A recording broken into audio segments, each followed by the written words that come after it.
El titular dice que México frenó el petróleo a Honduras, que el gobierno hondureño está suplicando, que hay un escándalo total.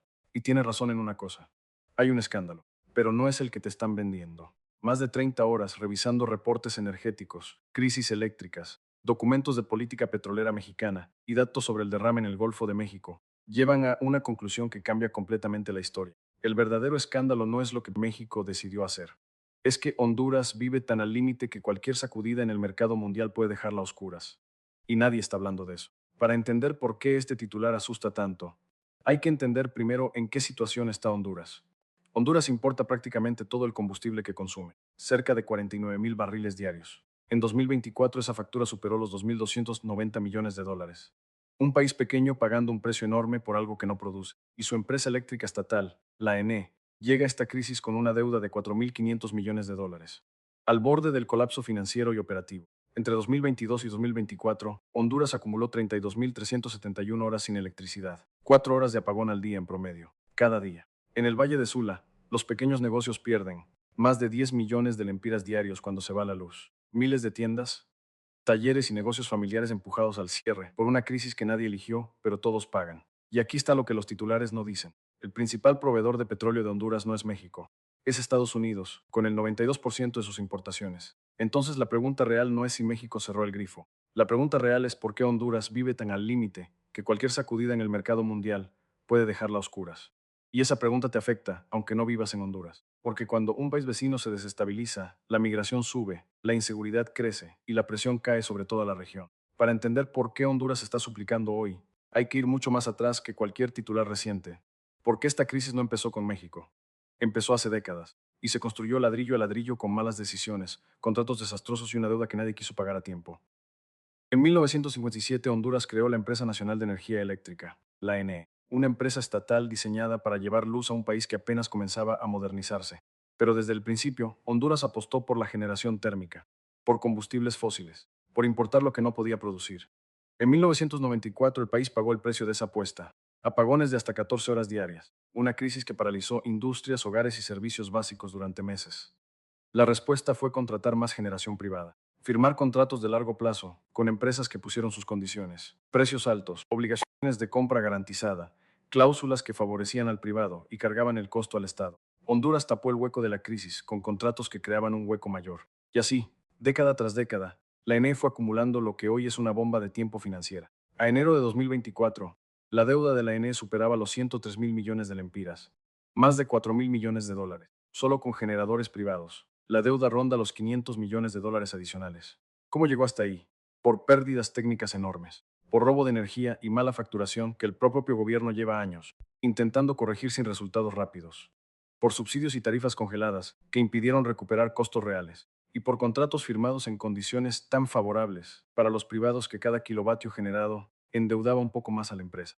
El propio gerente de la ENE reconoció en 2026 que la deuda llega ya a 110,000 millones de lempiras y que siempre existe la posibilidad de apagones. Entre abril de 2022 y abril de 2024, Honduras acumuló 32.371 horas sin electricidad, más de 21,000 incidentes de interrupción del servicio, 1.300.000 abonados afectados una y otra vez. En San Pedro Sula, los pequeños negocios calculan pérdidas de más de 10 millones de lempiras diarios cuando se van 4 horas la luz, talleres que no pueden trabajar, refrigeradores que se apagan con comida adentro, propietarios que miran sus cuentas y ven que ya no pueden seguir.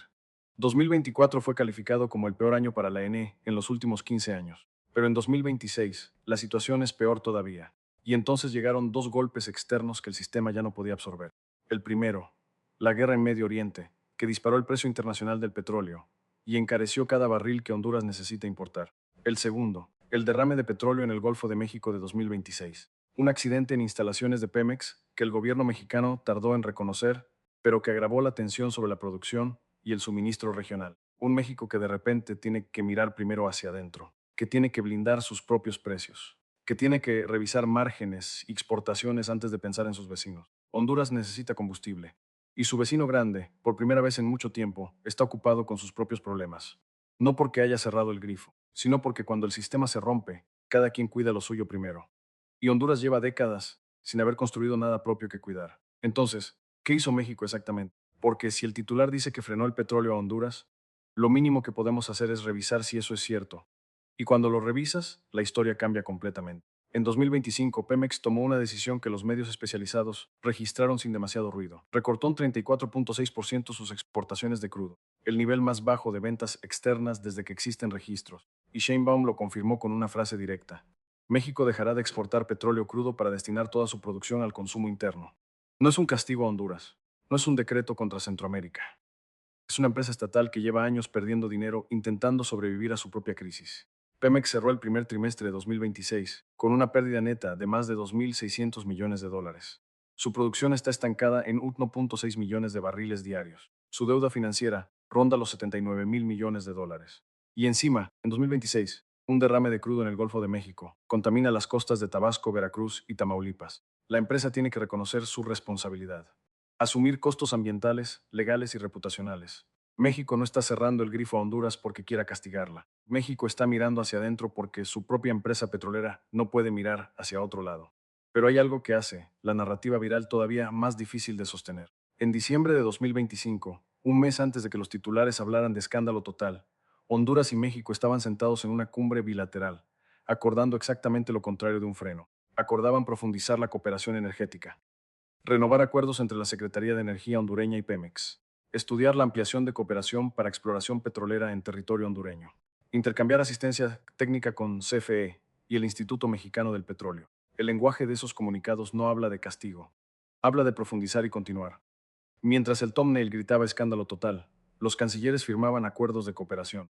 Y aquí está el argumento más incómodo de toda esta historia. Honduras no depende principalmente del petróleo mexicano. El 92% de los derivados que Honduras importa viene de Estados Unidos, no de México, de Estados Unidos. Así que si alguien tiene el grifo en la mano, no es Sheinbaum. La narrativa viral tomó decisiones globales de México, las recortó, las descontextualizó y las presentó como si fueran un ataque dirigido específicamente contra Tegucigalpa. Luego colocó imágenes reales de la crisis hondureña, los apagones, las deudas, los negocios cerrados, como si fueran consecuencia directa de ese supuesto freno mexicano, cuando en realidad esa crisis lleva décadas construyéndose desde adentro. El villano fácil es México. Es grande, es vecino y está tomando decisiones que afectan al mercado regional. Pero cuando miras las cifras descubres algo mucho más incómodo. Honduras no se está quedando sin luz porque México le cerró el grifo. Se está quedando sin luz porque tiene una empresa eléctrica en terapia intensiva, una deuda impagable y una dependencia estructural de combustibles importados que nadie resolvió en décadas. Y eso no tiene solución en ningún titular de YouTube. Eso requiere algo mucho más difícil que encontrar un villano. Requiere mirarse al espejo. Hay una pregunta que este conflicto obliga a hacerse. ¿Puede Honduras salir de esta trampa? La respuesta corta es sí. Tiene los recursos para hacerlo. El problema es que llevan décadas eligiendo no usarlos. Honduras tiene agua, tiene sol, tiene viento, montañas con ríos que podrían generar electricidad limpia y barata, territorios con radiación solar suficiente para construir parques que alivien la demanda en las horas más críticas del día, zonas en el sur y en varios corredores donde el viento sopla con la constancia suficiente para hacer girar turbinas. No es un país sin recursos. Es un país que durante décadas eligió importar combustible caro en lugar de aprovechar lo que tenía en casa. Costa Rica lo entendió hace tiempo. Apostó por hidroeléctrica, geotermia, eólica y solar. Hoy tiene una de las matrices eléctricas más limpias del continente y una dependencia mínima de combustibles fósiles en generación. Uruguay tardó una sola década en transformar su sistema. Pasó de depender del hidro y el petróleo importado a convertirse en referente mundial en energía eólica. Con inversión público-privada, marcos regulatorios claros y continuidad política. No es imposible. Otros lo hicieron. Pero Honduras no es Costa Rica ni Uruguay. Y ahí está el problema real. Porque Honduras tiene un plan sobre el papel. Incrementar renovables, reformar la N, renegociar los contratos leoninos con generadores privados, separar las funciones de generación, transmisión y distribución para hacer la empresa más eficiente, diversificar proveedores de combustible. Todo eso está escrito en documentos oficiales, en presentaciones ante organismos internacionales, en discursos de inauguración de cada nuevo gobierno. Pero hay un muro que ese plan no puede atravesar solo. La ENE está tan endeudada que casi todo lo que entra se va a pagar a los generadores privados que firmaron contratos en condiciones tan favorables para ellos que la empresa no puede ni respirar. No queda margen para invertir en modernización. No queda margen para renovables. No queda margen para nada que no sea cubrir el hueco del día anterior. Y renegociar esos contratos tiene un costo político que ningún gobierno ha querido pagar todavía. El BID y el Banco Mundial están ahí. La cooperación europea también. El dinero y la asistencia técnica existen. Pero el dinero externo no puede sustituir lo que tiene que ocurrir primero adentro. No hay reforma posible mientras los intereses que se benefician de la crisis sigan siendo más fuertes que los que quieren resolverla. No hay inversión en renovables posible, mientras la deuda de la NE consuma cada lempira que entra. No hay solución al problema de las pérdidas técnicas, mientras el robo de energía y las conexiones ilegales sigan siendo más fáciles de tolerar que de combatir. Entonces Honduras tiene tres caminos desde aquí. El primero es hacer lo que sabe que tiene que hacer. Reformar la NE de verdad. Renegociar los contratos. Invertir en renovables. Dejar de depender del combustible que sube y baja con cada guerra en Medio Oriente. Es el camino correcto y el más difícil políticamente. El segundo es seguir buscando culpables afuera. México que frena el petróleo. Los mercados internacionales que suben el precio. La guerra que nadie pidió. Los organismos que no ayudan lo suficiente. Es el camino más cómodo y el que garantiza que dentro de 10 años el titular sea exactamente el mismo de hoy. El tercero es administrar el apagón, parchear, anunciar, no tocar los intereses que bloquean el cambio y esperar que la próxima crisis no sea peor que esta. La decisión clave no está en Ciudad de México, está en Tegucigalpa. Y esa es la verdad que ningún titular de escándalo total te va a contar. Entonces, ¿cuál es el escándalo real? No es México cerrando el grifo. Ya vimos que eso no ocurrió. El escándalo real es mucho más grande y mucho más incómodo. Honduras no está sola en esta trampa. La CEPAL estima que alrededor de 20 países de América Latina y el Caribe son importadores netos de petróleo o derivados. 20 países que dependen de decisiones que se toman en mercados, guerras y despachos que están muy lejos de sus capitales. Curazao, Panamá y República Dominicana cubren entre el 88 y el 99% de su consumo energético, con combustibles importados. Honduras comparte ese patrón. Mientras tanto, México tiene apenas un 16% de dependencia de importaciones energéticas. Argentina un 2%. La brecha entre los que producen y los que dependen es enorme. Y cada vez que el precio del petróleo sube, esa brecha se convierte en apagones, inflación y familias que no pueden pagar la factura. Y aquí está la conexión que ningún titular de escándalo total te hace. La ONU lo documentó con claridad en su análisis sobre Honduras. La crisis energética internacional encareció el costo de vida, agravó la inseguridad alimentaria y aumentó la pobreza. Y todo eso empuja a la gente a irse. El Comisionado Nacional de Derechos Humanos de Honduras lo dijo sin rodeos. Los aumentos en las tarifas de energía eléctrica pueden provocar migración forzada de hondureños. Cuando una familia tiene que elegir entre pagar la factura o comer, muchas eligen una tercera opción, irse. Y cuando se van, ¿hacia dónde van? Hacia el norte, por México. Así que el problema energético de Honduras no se queda en Tegucigalpa. Llega a las fronteras mexicanas en forma de más presión migratoria, más gasto en control y asistencia, más tensión política con Washington. México puede blindar sus precios internos, pero no puede blindarse de las consecuencias de que sus vecinos se apaguen. Pero hay algo más profundo todavía. La crisis energética hondureña no es solo técnica, es combustible político y social. Columnas y análisis sobre el sector eléctrico hablan de contratos leoninos, de empresas generadoras de maletín que recibieron miles de millones de lempiras sin producir un solo kilovatio, de una corrupción estructural que capturó el sistema antes de que pudiera funcionar bien. El propio análisis de la ONU advierte que la conflictividad social aumenta cuando los proyectos de infraestructura se imponen sin consulta a las comunidades, cuando la gente siente que paga caro por un servicio que no llega, cuando la factura sube y la luz sigue sin llegar. Una empresa eléctrica quebrada no es solo un problema contable, es una institución que perdió la confianza de la gente. Y cuando el Estado pierde la confianza en servicios básicos, lo que viene después es mucho más difícil de apagar que un generador. Entonces aquí está el mega payoff de este video. Cuando rascas detrás del titular descubres que el verdadero escándalo no es un país grande castigando a uno pequeño. Es una región entera que ha dejado que su electricidad, sus combustibles y sus gobiernos sean capturados por intereses que no rinden cuentas.